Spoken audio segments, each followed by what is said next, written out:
Muskrats are easy to handle. They're easy to skin, easy to flesh, and easy to dry. And yet, a surprising number of trappers have problems with muskrats. Tom, Jerry, and I are going to show you the right way to handle muskrats. A couple of points to bear in mind before you start is the muskrat is a thin-skinned animal, and it doesn't take much to tear that thin skin. So don't try to be a speed skinner right off. You only ruin your pelts. Also, that thin skin, it doesn't take much to taint it, so don't leave the muskrats lying around any longer than is necessary. If a muskrat's really soaking wet, I like to scrub it off a little bit with a dry rag just to speed up that drying process. If it's really covered with mud, you might want to hose it down, and stickers, you'll comb those out. I like to use a battery clamp for the initial cut. It's just something I started recently. It just makes it a little handier. That first cut is from one hind foot to the other, one ankle to the other. Go right straight across, and that will do it. Tricky just to put your knife down now and just use your fingers to work that hide loose around the hind leg here. You really don't need a knife here, just work it down and work it around, and then you can just pull it off like that. You don't have to cut it. I just keep using my thumb to work it loose and pull it up snug along the tail there, and use my knife to cut that free. Now I'm just back to using my fingers to work it loose down around that hind leg, and then just pull it free. You might want to make one small cut here along the sex organs to work that loose. You don't want to tear that belly flesh. That's really tender, so you're going to hold on to that a little bit just to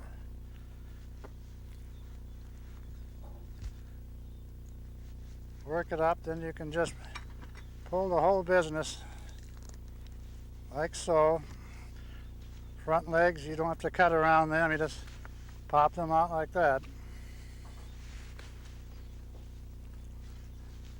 Little globules of fat will tend to cling to the head. I just like to push them back with my knife blade.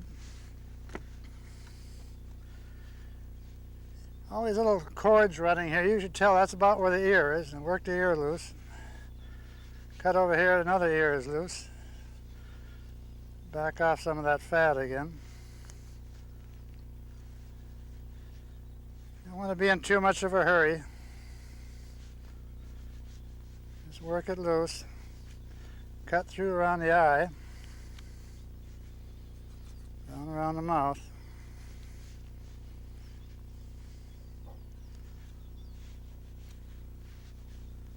We're just about done with this one. Some of these Louisiana skinners can do this in 45 seconds, but we don't want to rush it.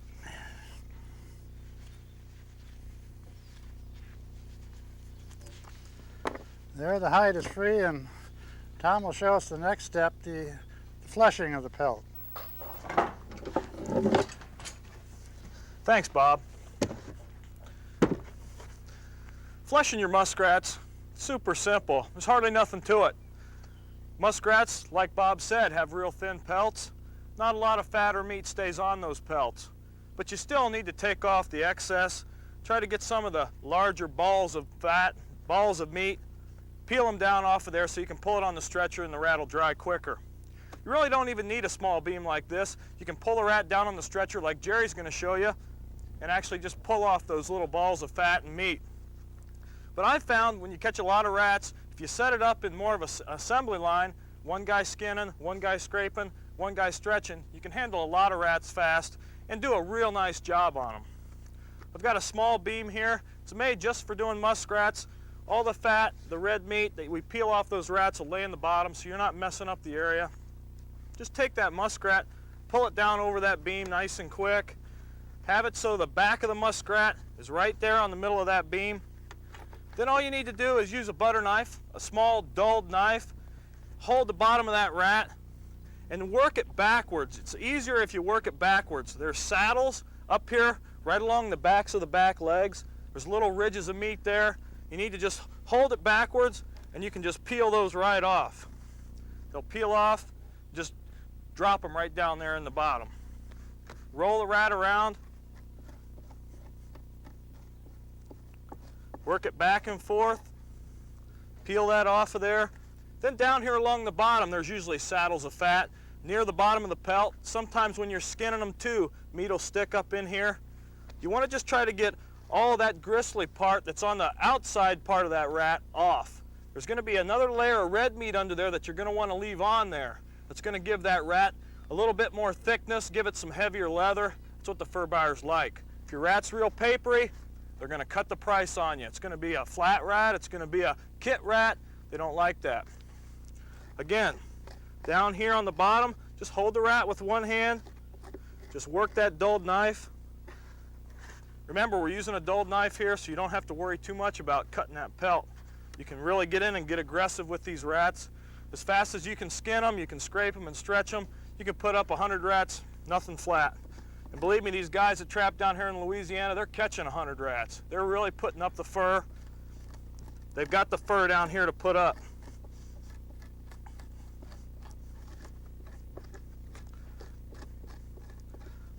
Again, we're trying to go a little bit slow to demonstrate for you, like Bob on his skin and me on this. Should take you 30 seconds, 45 seconds to flesh out a rat. Just one time around, you've got him all done. Now, if you were gonna put up a bunch of rats and maybe you didn't have enough stretchers for them, maybe we'd want to turn them fur side out and bag them and put them in the freezer. You can, as long as that fur is nice and dry, like the rat that Bob skinned, you can bag 50 of these, put them in the freezer, stretch them later when you got more stretchers or you got more time. Well, Jerry was going to talk a little bit about putting them rats up in the stretchers. Jerry? Tom?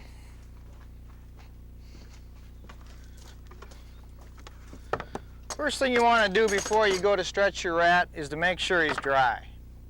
If he's wet, he's going to slip. Tom's got him fur side out there for freezing. We're going to stretch this one right away. Check with your local buyer to see exactly what measurements he wants. Now, down in Louisiana, they want them like this.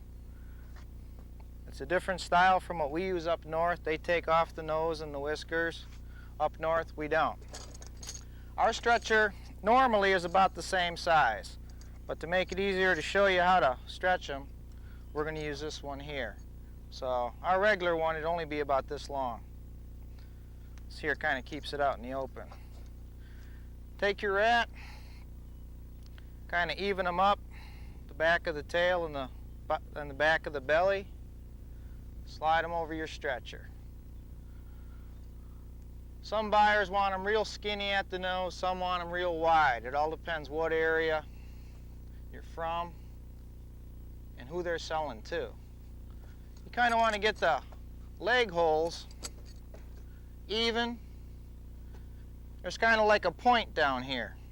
You kind of want to pull that point down, and there's one in the back too, where the back meets the tail. Kind of pull that down there a bit. Make sure it's nice and even.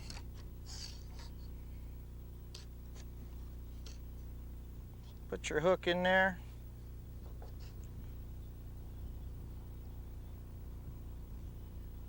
You can put a little hole in that hide if you want. Some guys like to leave a little bit of the tail on. A little place that's extra strong to hold that hook.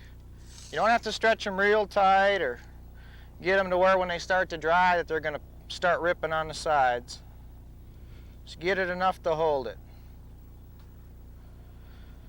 Hang it up like that. Some guys leave the nose over here, over the point. Some guys pull it down. It's usually more uniform to pull it down like that.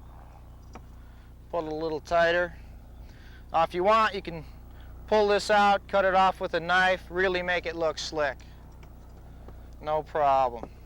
Make sure it's good and even on there. Now, you can dry this any way you want. You can dry it just in a shed, long as you keep it away from moisture. You can use electric heat, you can use wood heat. Wood heat, this would be dry in about a day and a half, just ready to sell. It's better to get it dry as quick as possible, but don't put it too close to the fire. Just nice, dry heat. Take it, hang it up, and they're ready to go.